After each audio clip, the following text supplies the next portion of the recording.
Welcome to behind the scenes then of our Christmas light display.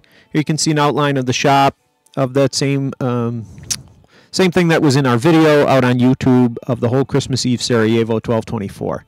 This was filmed several nights after we had filmed that for the contest. It got a lot warmer out, so we had a lot of fog, and you can see what it did then to the YAG laser that's shooting out of the shop. Because of the fog, it just really lit up the sky nicely. And here I come walking out, I think probably to go out and film or monkey with something. You'll see that the studio spots and colors underneath the Ecodome show up much better because of all the fog. Here's a bunch of the scanning that my son Curtis put together that he had programmed up in Pangolin. That's driving those scanners that the YAG is going. There you start to see the studio spots and colors blinking away, and the color is nice and saturated. And like I said, it shows up so much better because of the heavy fog content that we had in this night that I did the behind-the-scenes filming. I had FAA clearance then to be able to run unterminated beams into space. Called Minneapolis Air Traffic Control to coordinate all of that. So here you get a close-up then of an Ecodome with a studio spot and the YAG shooting out of the garage door behind. We took the window out of the garage door then, had about a 6-inch by 6-inch opening for the YAG beam to shoot out of. Piece of foam then hiding the rest of the window away. Here's the inside of the shop then. You can see that foam to the right. The scan head, that's a set of my remote scanners, but I don't fiber feed it. I direct feed the YAG beam up into it, and there's the beam shooting out of the shop window. Here's from the other side of it, and we'll get a close-up of that shutter a little later then, that mechanical shutter for the beam. Here's the computer then that has Pangolin software running on it, and to the right of that is the ADAT. Between the Pangolin doing DMX and the ADAT to the right, that runs everything. This is a little bit of the pump and recirculation tank that sits outside to run the YAG. 100 gallons was enough to keep that cool, especially with the colder temperatures. Here's a close-up of those of some of the graphics shot up onto the shop door. Nice-looking yellows there of those two bells. And here's the remote scan head that's fiber fed. You can see the little mirrors there dancing away, projecting those graphics up onto the garage door. Here's a close-up of the projector inside. The Spectraphysics 162 Argon there on the right, and behind it, the Spectraphysics 107 Heaney combined together to give me white light going through that that Neos PCAOM crystal.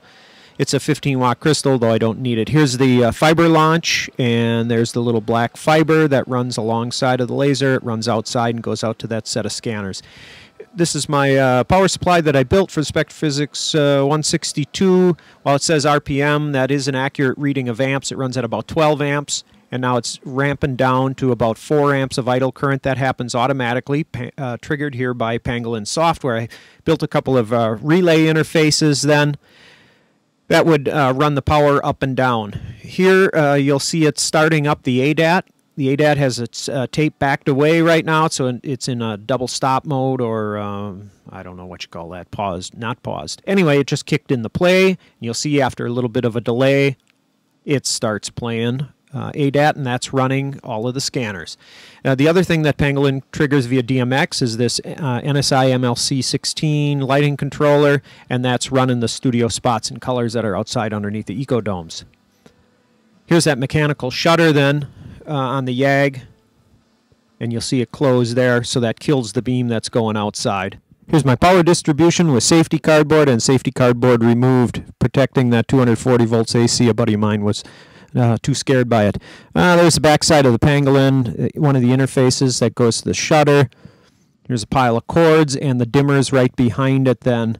These are the dimmers that came from that design from Hendrik over in Germany, and then I assembled them completely, but the DMX board inside is of his design. Another shot then of the computer with Pangolin. Here's my Spectraphysics 171, although it wasn't part of a Christmas lighting.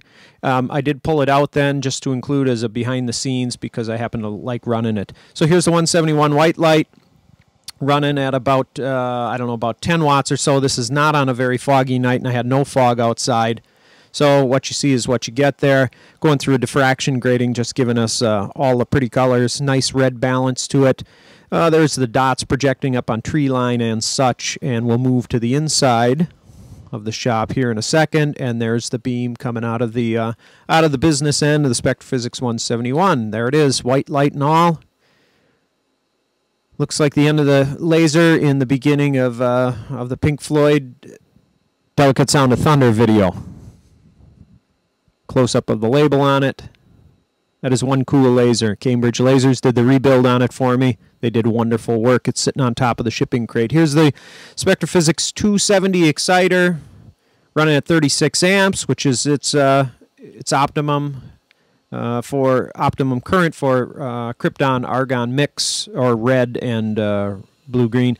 Here's the pressure boost pump then, to boost up my house water pressure of about 30 psi up to somewhere between 50 and 60 psi to get enough water flow through the 171 to keep it cool. It takes 3.5 gallons a minute to keep that big beast cool.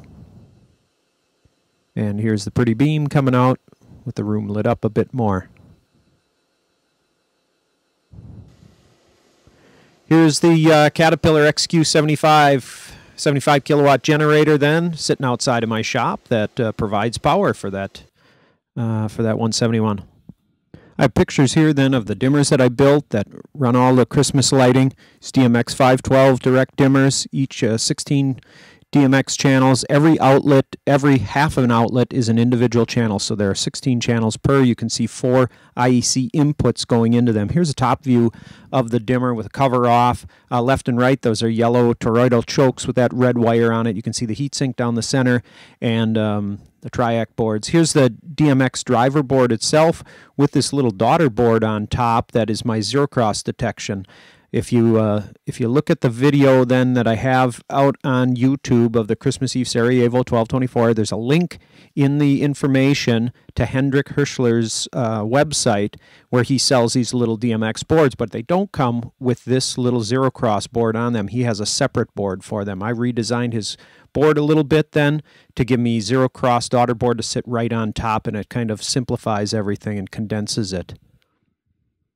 I think the last picture coming up here then, yeah, is a top view of my Triac board, the Triac handling board. Hendrik sells a 4-channel board. I combined it into an 8-channel along with this ribbon cable then to interconnect them where his was hardwired. If you look at the bottom of the picture, you'll see the Triacs themselves that are screwed right down to the aluminum heatsink. Those are isolated tab Triacs, so that you don't have to worry about them shorting to each other when they're screwed right down to there. So this is of my own design, and I'll be presenting that artwork for the circuit board design to Hendrik, so if he wants to post it on his website, he certainly could, and then anybody could copy that work.